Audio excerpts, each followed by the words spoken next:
Hello, I'm Irsalina, and today I will be giving you a unfiltered sort of my own take on how to be a unbothered person. I don't know if this is because of years of finding my footing in expressing myself and just being accustomed to getting random remarks, or if it's just me and my personality. I'm an ENFP, so maybe that's just an ENFP thing.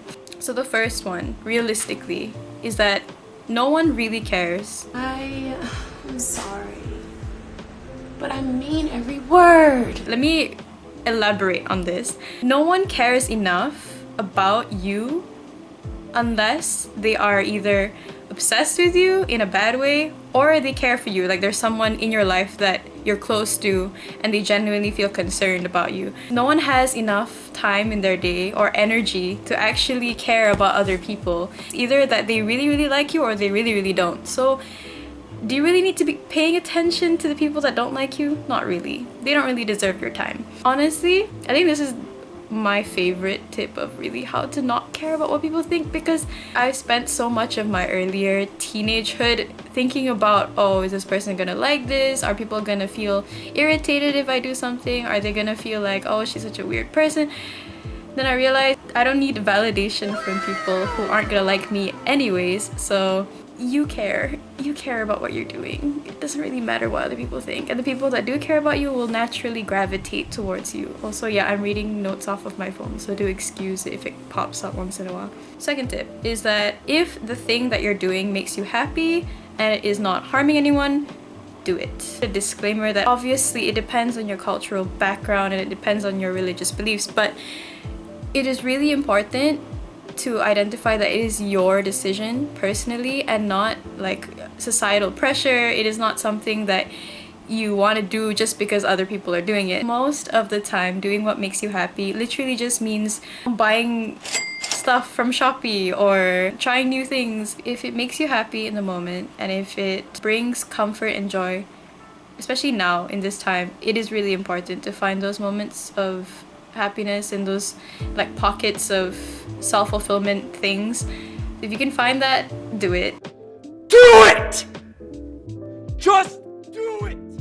Put everyone else's worries and thoughts and criticisms aside, because at the end of the day, it's your life. Most of the things that I started doing for myself actually became things that have stuck with me over the years.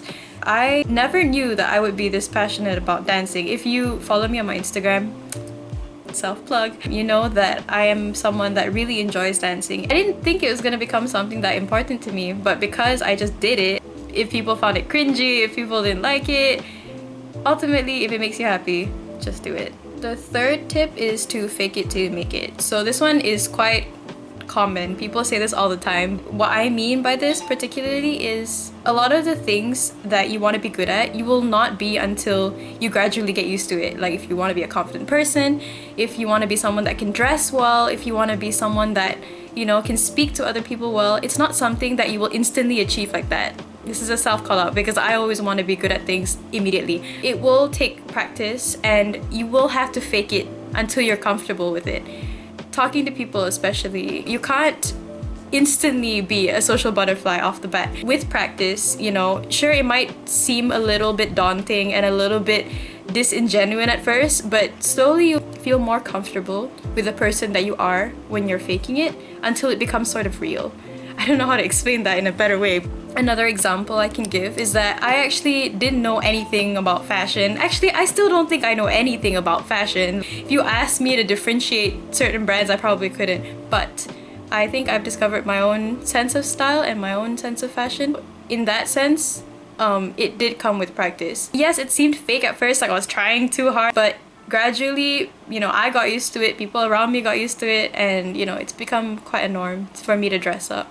So yeah, fake it till you make it. This one is very important because a lot of the reason why I can be the way I am is because I have the privilege of being around good people. Surround yourself with good people, and not just good, morally good, but like also people who encourage you to be your best self. Best self is subjective, but people who bring out the most expressive side of you, the most comfortable side of you, kind of people that don't make you feel ashamed for being who you are, And obviously, again, being who you are is subjective. A lot of sides of me are different, but the one side of me that I like to show to people is the eccentric side, the person that's, you know, super bubbly, super talkative. And my friends let me be that person. Do find friends that don't put you down. Like maybe you start getting interested in makeup, or you get interested in like craft or dancing or hobbies like streaming, gaming, all of that. If you can find people who are supportive of those things, those are the best people to be around. Also, I guess it applies to your social circle. Even if they're acquaintances, it's still kind of good to establish that, okay, if you're gonna be in my circle, if you're gonna be following me on my platforms, you cannot bring negativity into this space. If you're being toxic, I'll just block you, you know, that kind of energy. The next one is to be humble. It's rich coming from someone who's eccentric as me. A profound silence has entered the chat. Putting down your pride to learn from other people, especially when you are a creative or you're someone who does a lot of things.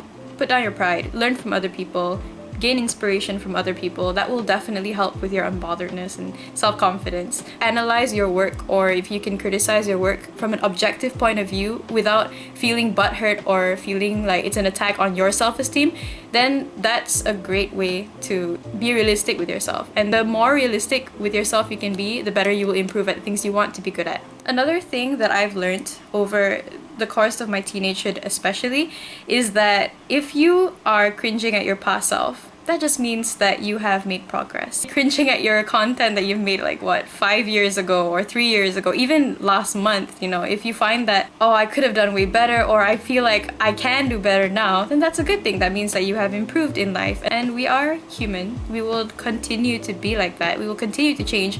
Heck, I might even be cringing at this video I'm making right now in like 2 months. Just shows growth. So don't find it a bad thing.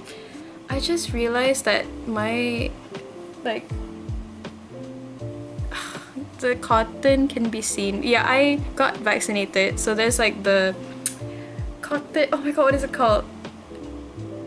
What is it called? The cotton thing that they stick after you get your vaccination. Yeah, I have that, so it's a bit bulgy right now, so excuse that.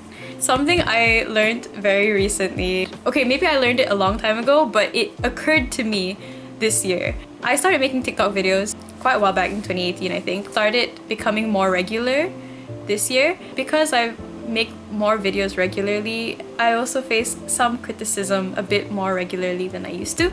And one of the things that I have learned from that is that people who don't criticize constructively are only projecting their own insecurities onto you. I understand hate comments, or they can be trolls, people who just have nothing better to do with their lives, and some people genuinely hate what you're doing.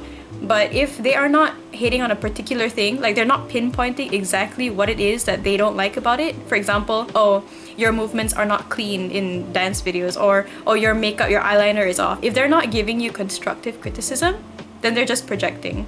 I had a woman in her 30s commenting on one of my TikTok videos. Yes, I'm being petty right now because that comment stuck with me. She was just like, oh, nampak macam try hard. And then I was like, very curious lah what kind of person she was. So I went to her account and I found out that she was also doing the same dance videos that I was doing.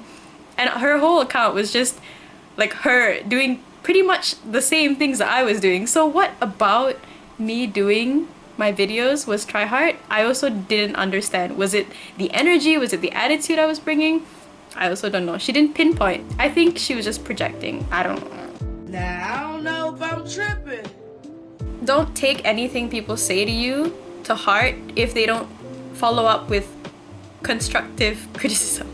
The last tip that I could give from a genuine place is that you will never be the absolute best at anything. And this is a hard fact that I have come to terms with. You will never ever be the absolute best at anything you do. There will always be someone better than you. Unless, you're John Jungkook or something.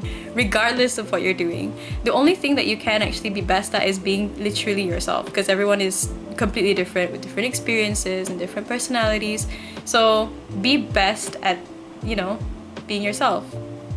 That's all for my how to be unbothered, how to be confident video, because I actually got a lot of people in my comments asking me, oh, how do you do this, how do you do that, and I feel like it's best to put it in a video. If you liked this kind of content, please do give it a thumbs up because a great way to know that people actually enjoy the content that I'm putting out.